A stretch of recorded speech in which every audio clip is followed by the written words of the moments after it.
की कठिनाई बने रहे।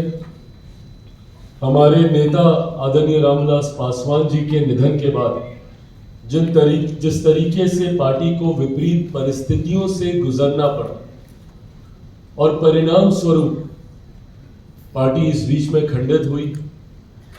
नए सिरे से हम लोगों ने तिनका जोड़कर पार्टी का एक नया स्वरूप हम लोगों ने तैयार करने का कार्य किया। आज खुशी मुझे इस बात की है, गर्व इस बात का है कि जिन महत्वाकांक्षी लोगों ने पार्टी को खंडित करने की सोच हमारे नेता के खून पसीने से बनी हुई पार्टी को समाप्त करने का प्रयास सिर्फ इस सोच के साथ किया था कि चिराग पासवान को पूर्णतः समाप्त करना है। आज मुझे खुशी इस बात की है कि आप सबके साथ, आप सबकी मेहनत, आप सबके संघर्ष, लगन से आज पुनः पार्टी उन ऊंचाइयों पर पहुंची है जहां पर हमारे पार्टी को देखना चाहते थे। पार्टी ने न सिर्फ अपनी खोई हुई जमीन को वापस हासिल करने का काम किया, बल्कि पार्टी ने अलग अलग राज्यों में भी अपना विस्तार किया। आज हमारे नागालैंड में भी 2 विधायक हैं, झारखंड में हमारे विधायक हैं, दिल्ली में पार्टी ने मजबूती से चुनाव लड़ने का कार्य किया। और आज जब मैं खास तौर पर पूर्वांचल के हमारे साथियों से ये संवाद कर रहा हूं, तो लक्ष्य अब हमारा उत्तर प्रदेश में भी विस्तार करने का। 2 साल का समय है हम लोग के पास उत्तर प्रदेश के अगले विधानसभा के चुनाव 2027 में होने जा रहे हैं।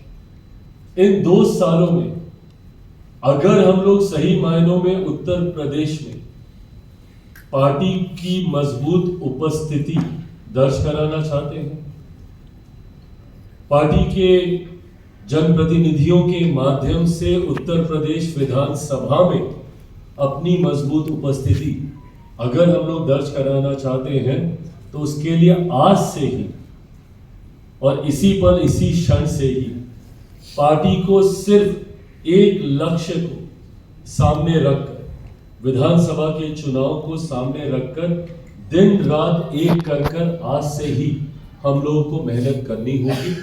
तभी हम लोग 2027 के लक्ष्य को हम लोग पूरा कर पाएंगे। अब इसके लिए हम लोग को क्या करना होगा, अब उन बिंदुओं पर अब मैं आता हूं। संगठन की बात हम लोगों ने की, और संगठन किसी भी पार्टी की रीढ़ की हड्डी होता है। संगठन है तो पार्टी है, संगठन नहीं है तो पार्टी नहीं है, नेता नहीं है, कुछ भी नहीं। ऐसे में किसी भी दल के लिए सबसे महत्वपूर्ण पक्ष उस दल का संगठन है। यह संगठन का स्वरूप कैसा होना चाहिए, किस तरीके से संगठन को हम लोग को सजाना चाहिए, किस तरीके से उसको तैयार करना चाहिए, इन बातों को अब आपके सामने रखता हूं। राष्ट्रीय स्तर पर जैसे संगठन तैयार किया जाता है, जिसमें पार्टी के राष्ट्रीय अध्यक्ष होते हैं, अलग अलग प्रकोष्ठों के राष्ट्रीय अध्यक्ष होते हैं, उनके नीचे उनकी राष्ट्रीय समिति होती है, जिसमें प्रमुखता से राष्ट्रीय उपाध्यक्ष, राष्ट्रीय महासचिव और राष्ट्रीय सचिव, उसके अलावा कई और पद भी दिए जाते हैं। संगठन मंत्री का पद होता है, आपके प्रवक्ताओं का पद होता है, कोषाध्यक्ष का पद होता है, पर प्रमुखता से उपाध्यक्ष, महासचिव, सचिव ये पद जरूर रहते हैं। इनके माध्यम से देश भर में संगठन को तैयार किया जाता है। इन राष्ट्रीय समिति के सदस्यों के माध्यम से इनको प्रभार दिया जाता है अलग अलग राज्य का। अब जैसे मैं पार्टी का राष्ट्रीय अध्यक्ष, मेरे अंतर्गत जितने उपाध्यक्ष हैं, मेरे अंतर्गत जितने महासचिव हैं, जितने सचिव हैं, उन सबको किसी ना किसी राज्य की जिम्मेदारी दी गई है, राज्य का प्रभार दिया गया है, और वो उस राज्य में जाते हैं और सुनिश्चित करते हैं कि वहां पे हमारा प्रदेश अध्यक्ष मजबूत हो, और प्रदेश अध्यक्ष के साथ मिलकर पूरी प्रदेश समिति और उसके नीचे जितनी भी जिला अध्यक्ष हैं और जितनी भी जिला समितियां हैं, उसको तैयार करने का वो कार्य करते हैं। उसी तरीके से हम लोगों ने उत्तर प्रदेश, क्योंकि बड़ा राज्य है, तो इसको हम लोगों ने 4 भागों में हम लोगों ने पश्चिमी उत्तर प्रदेश, पूर्वी उत्तर प्रदेश, मध्य और बुंदेलखंड 4 हिस्सों में हम लोगों ने इसको बांटकर प्रदेश अध्यक्षों की नियुक्ति की। अब प्रदेश अध्यक्ष की नियुक्ति के बाद प्रदेश अध्यक्ष अपनी सबसे पहले प्रदेश समिति तैयार करेंगे, जो इन्होंने राजीव जी ने यहाँ पर समिति अपनी तैयार की। अब इसमें आधार ये होना चाहिए कि जो समिति आप तैयार करते हैं उसकी संख्या कम से कम इतनी होनी चाहिए जितने जिले आपके अंतर्गत आते हैं। और जैसे मैं इस बात को सुनिश्चित करता हूं कि मैं जितने भी राष्ट्रीय उपाध्यक्ष, राष्ट्रीय महासचिव, राष्ट्रीय सचिव रखूं तो कम से कम संख्या इतनी हो कि देश भर के राज्य मेरे पूरे हो जाए, ताकि हर एक व्यक्ति के पास एक राज्य की जिम्मेदारी चली जाए। कम होंगे तो एक व्यक्ति को मुझे 2 या 3 राज्य की जिम्मेदारी देनी पड़ेगी और फिर वो निभती नहीं, हो नहीं पाता।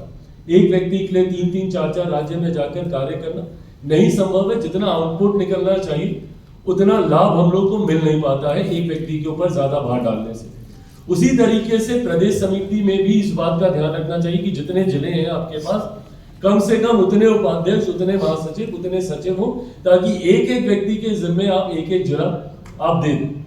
और उसके बाद उनकी ये जिम्मेदारी हो कि वो अपने जिले में जाकर, अपने प्रभार वाले जिले में जाकर, अगर जिला अध्यक्ष है बहुत बढ़िया बात है, उनके साथ मिलकर तालमेल बैठाकर जिला समिति तैयार करें। और अगर नहीं है वहां पे जिला अध्यक्ष तो एक मजबूत साथी को ढूंढकर वहां पे जिला अध्यक्ष की नियुक्ति की जाए। उसके बाद जब वो जिला अध्यक्ष तैयार हो जाता है तो उस जिला अध्यक्ष के माध्यम से पूरी जिला समिति तैयार की जाए।